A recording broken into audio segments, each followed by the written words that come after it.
Hey everyone, it's Mike. I review nootropic supplements, and during this video, we're going to talk about the common side effects with taking ashwagandha. Ashwagandha is a nootropic that I've been taking for 6 years, and it's been my personal experience that with ashwagandha, there's a lot of benefits. However, this isn't a supplement that I would recommend for everyone because of its very strong side effects. What we know about ashwagandha is it's a relatively safe supplement that is very effective at reducing stress levels. As shown in this chart here, we can see it's one of the more effective nootropics at reducing anxiety levels. But what's so is that it can also cause a lot of lethargy. It can cause issues with your thyroid. So we're going to talk about the common side effects and what you can do, if anything, to avoid them. Ashwagandha is a small evergreen shrub found in India and some places in Africa. And where people use it most commonly is to reduce stress levels. It's an adaptogen, yet it's one of the more relaxing adaptogens versus some other adaptogens like rhodiola rosea and bacopa. They could be kind of stimulating. This one will likely make you feel very calm and even help you with your sleep. We won't spend time during this video talking about what is ashwagandha or some of the benefits.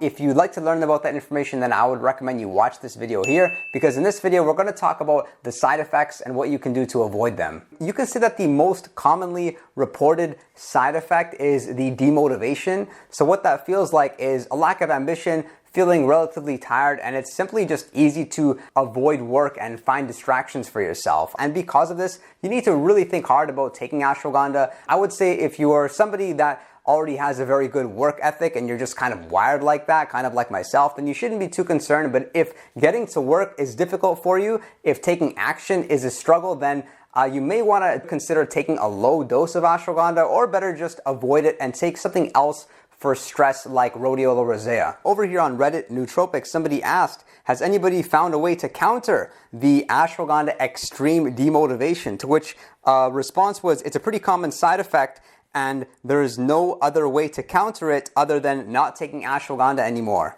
So if that has been the case for you, then something to consider is either change the type of ashwagandha that you're ingesting or change the frequency in which you would take it. With ashwagandha, unlike other supplements, the brand and the form really does matter. Some of the most popular forms are the patented extracts, being KSM 66, Sensoril, and Shodan. I've got them 3 here, and they all have kind of different benefits. This form here is my favorite. It's called KSM 66. I'm typically taking 300 milligrams twice per day.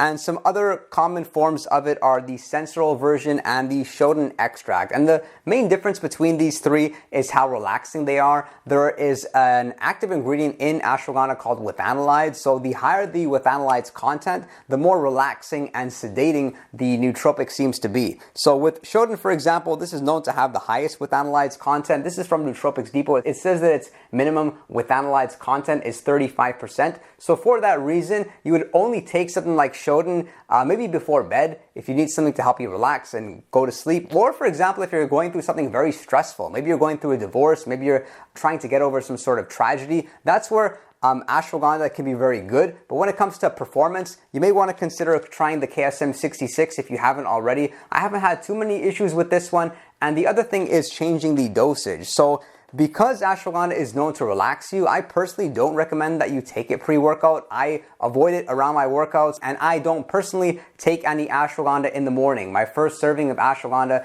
is around 2 o'clock p.m. because, again, in the morning, you want to make sure that you're in execution mode, you're getting those high priority tasks done, and you're not really too stressed or fatigued to begin with. But typically, right after lunch, our moods aren't as good as before. We need some kind of rejuvenation. We need to center ourselves and be more present. And that's where I really like ashwagandha, because it seems like right after I take my dosage of KSM 66, I again feel very present. I'm very aware of my surroundings. And you get in this like nice state of gratitude, kind of how you feel post meditation, which makes it very easy to connect with people and have deep conversations. And I'd say that if you've already tried those two strategies of changing the type of ashwagandha and changing the frequency in which you take it, and that has not worked for you and you're still feeling demotivated, don't lose hope. The great news is that it can still work for you provided that you combine it with other nootropic supplements. So think of it like it's demotivating you and you need to take something else to counteract that effect. So ashwagandha, the great news is it's a relatively safe nootropic, and in most cases you can mix it with other nootropics. Just have common sense, of course. When it comes to meds, then that's a little bit different. If your goal is productivity, like get better grades, make more money, then I would recommend you look into taking ashwagandha with coffee or ashwagandha with caffeine. That'll make it such that the caffeine is giving you the alertness, the energy, and the ashwagandha at the same time is going to be allowing you to have less anxiety and less of that bad jittery effect that you get from taking caffeine. Another neat, you can say, partner supplement to have with ashwagandha would be Noopept. When you take Noopept for about 2 to 3 hours, you feel a boost of focus, boost of concentration. It's very easy to be in this like tunnel vision mode where you're able to neglect everything outside of the most important priorities. So that has really worked for me in the past. I think Noopept is one of the most underrated nootropic supplements out there. I've talked about it in this video over here, and this nootropic is honestly responsible for making me a lot of money. Or you can even consider taking your ashwagandha with the nootropic blend. These are some really popular ones. This is Qualia Mind Essentials. This is Cognetics XL. These two blends both do not have ashwagandha because their goal is to make you kind of in performance mode, in execution mode. So they realize in formulating this product that it's probably best if they omit the ashwagandha. So by taking the ashwagandha with these nootropic blends, you can be in execution mode and be relaxed and fairly present at the same time. I would highly recommend that you learn about the different types of ashwagandha. I've discussed them in this video. I will link right here. Another common and major side effect is that it can increase your thyroid levels. So this is going to be good news for some people. If you have hypothyroidism or if you have Hashimoto's, then your thyroid is a little bit on the lower side, and what ashwagandha is going to do is slightly increase it. So be mindful that if you have a thyroid that is on the higher than normal range, then it could bump you up to being hyperthyroid, and that means that you're going to be really energetic, almost overly energetic. It may be hard to sleep, and you're kind of going to be in the state of being like stressed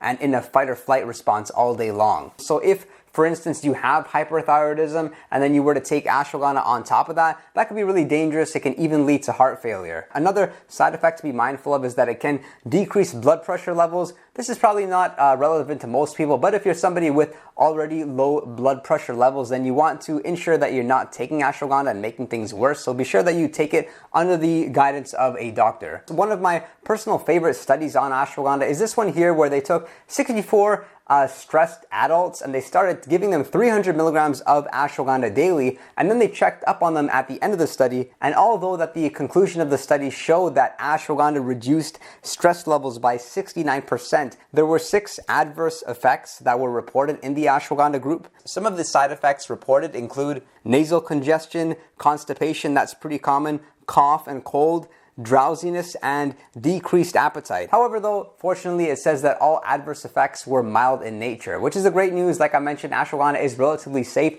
There's not a lot of horror stories that you'll read about, and we've not really taken a deep dive into the benefits and what ashwagandha can do for you, because I trust that it is a game changer and it's popular for a reason. So if you'd like to learn more about that, then watch this video over here. And that's all that I got for you. Please consider subscribing to support the channel. Drop a like and let me know what your thoughts are in the comment section below. And I will look forward to seeing you all next time.